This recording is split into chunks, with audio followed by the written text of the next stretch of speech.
Hello, everyone. We are here with Debashish Mukherjee, Vice President, Regional Sales, Asia Pacific and Japan at Sonic Wall, where Debashish is responsible for driving sales and growth in this region. And he was Country Director of India and SAARC at Sonic Wall and has spent over a decade in the company.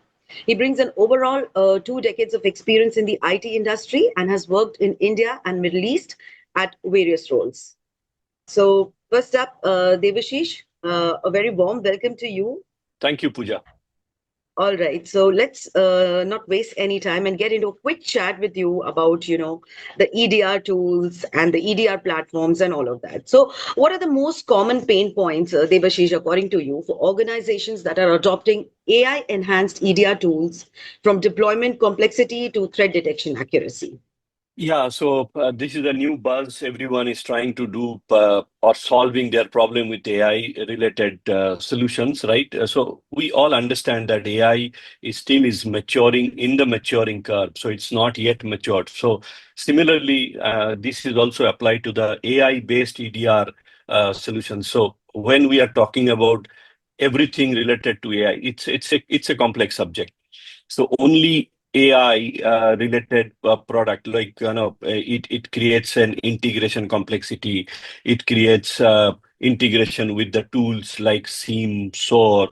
There is a some complexity, but I think the major problem, which we are talking is, or we are observing, is a threat detection accuracy. If it is only AI based, so it gives a lot of false positive or false negative, or it's also giving us, because it's totally AI related, and it gives every alert as like a false alert. So it's giving a lot of the alert fatigue, which in our terminology we use. So as an user, for us, every alert is like an alert, right? But technically, not all alert should be action. So that's what we call that. Okay, everything if start coming in as an alert, it creates a alert fatigue. So AI tools are primarily, these are the major problem which we are seeing in the AI-based EDR solutions. One more point which I would like to add here, it's a data,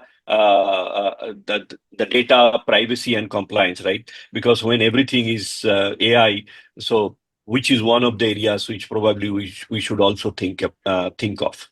All right, all right. So essentially, it's the alert fatigue and the false alerts that are really bothering the companies. Now, if you could, Correct. explain, how are EDR platforms and managed security services expected to transform in response to future threat landscape? Yeah, so what we are seeing is the EDR, of course, this is now no industry started with EDR, with an endpoint detection and response. Now we are seeing that security is not related to endpoint. So security EDR become an XDR. And now this XDR also not only limited to endpoint, it is now we are started talking about what about cloud? What about network? What about the IoTs, right? So it's a combination, or even or the SaaS applications. So it's a combination of this. So EDR became an XDR. Definitely now everyone is talking about. We are also started offering not only EDR, it's XDR, and in our terminology we are saying it's a CDR, NDR, and of course EDR. But everything is into a different leap, which actually it's going that no more endpoint, right? It's we have to see that, because threats are not only from in one point. When we are talking about threats, threat can come from anywhere, right? It can come from endpoint, can come from cloud, can come from network. So you cannot just think that, okay, I will only protect, I will only hunt those threats coming from endpoint, right? So that means we are actually not overlooking the other side, and we are giving an opportunity to cyber crime criminals that, okay, you come from the other side and I'm only protecting one gate. So I think this is the new the technology, the new way of doing business or securing our platform. So it's a total security from an XDR perspective, and then top of that, how we can integrate with AI, like what we just said, right? Okay, we have to integrate with AI because a lot of attacks are happening. We cannot manually or inhuman or humanly, it is not possible that, okay, we will monitor everything. So it has to be integrated with AI, supported by. Okay. So what we see is now, other than AI, of course, AI will help us in solving the lot of attacks. But top of that, we need an agents, cyber specialist who will analyze those attacks and give us that true false positive or false negative, right? And then there will be a new thing which we are getting from all our customers, or probably this will be the trend, that okay, how your XDR tool will be like a self-healing, right? So some amount of work can done automatically. Why I need to get into everything? So if there is something like automatically, my tool should be responsible or capable of quarantining some things, right? And then alert. Okay, already done. So self-healing, self-monitoring, some amount of automation will we can see in future probably. Right. I think you made And a then valid point about, AI integration and the last one being identity. Now coming to my last question, SonicWall, of course, has its capture client, EDR. So what distinguishes a SonicWall's capture client EDR from other solutions in terms of like performance, feature richness, and overall value to organization? Yeah, so Sonic Wall Capture Client is a unique solution. We are not only talking about it's an intelligence or advanced endpoint solution which works on static and dynamic learning, and automatically it has that capacity that okay, it can detect the threat. But when we talk about the capture client, it has two layered. It's a dual engine, what we normally say. One is the core engine, which is AI ML based, behavior analysis based. Top of that, we have a patented technology called Capture ATP, which is advanced threat protection. So it is work on two dual layer, and that's what it makes a unique in this the field of multiple EDR products available in the market. So this makes Capture Client a unique product. And top of that, multiple other unique feature it has, like it has rollback capability for Windows.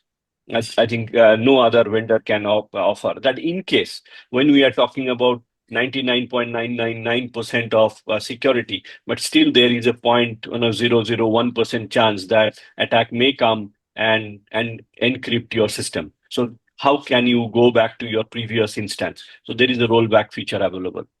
Great, Then, of great. course, So I think you have a solid product, for everybody in the market. Thank you for, sharing those insights about EDR tools, platform, and of course the capture client. That brings us to the end of this particular segment, but we have a fun segment with you also, Devashish. So let's have a quick rapid fire with Devashish Mukherjee. Firstly, what's one tech trend you think is overhyped and one that's underrated? yeah, so what I see is more of a AI. Now, AI security tool we just talked about, right? We are thinking that okay, AI security tool will solve all our problem, but it will not, because as I said, it's a complexity, and then it gives a lot of false positives. So it is not that okay, we can at present fully depend on AI tools. Of course, it required a skilled analyst who can understand okay, which one is the real threat, which one is a non-real threat, or can be ignored. So this is required a human. So human piece is still required. We cannot only depend on AI. That's Right. a I think it's a overhyped. And underhyped is more of a identity and zero trust adoption. These are the two things which we see that okay, we are talking, but still people are not doing that. Primarily, zero trust. Still, we are dependent on VPN and older technologies. I think this is important that we need to uh, get into, or we start using zero trust, and so that we can avoid all these compromised credentials from VPN. All right. All So the right. next one is a little interesting one, and even I'd like to know, if you could swap jobs with any other tech leader for a week, who would it be, and what would you do differently? Yeah, so I know it's a tricky question. Definitely, my boss will not not like this answer, but I would, in case if I get an opportunity, probably I would like to join any tech companies as a CEO role, where I can drive some technology and I can bring something for the society, because I think everyone is looking for security, and how can I help them in their digital journey, or securing their digital life? I think that would be interesting things, which definitely, if I get an opportunity, I would like to do it. Right. And if AI could take over one part of your job, which part would you gladly hand off? Yeah, so from my job, definitely I would like to, I hate doing my travel planning and travel claim, which is a non-productive work. If if I get some AI tool which can plan my travel and settle my claims, I would happy to give those tasks, and that will take away a lot of my burden, and probably I will be more productive. Right. And a related question, what's a piece of futuristic tech you secretly wish existed already? If I get a digital clone of myself who can does my job, I think that will be the great thing. In case if I get, that will be excellent, right? I can do some creative work rather than do mundane work. When especially like some of the non-productive meeting attendance, right? My digital clone can do it. Right.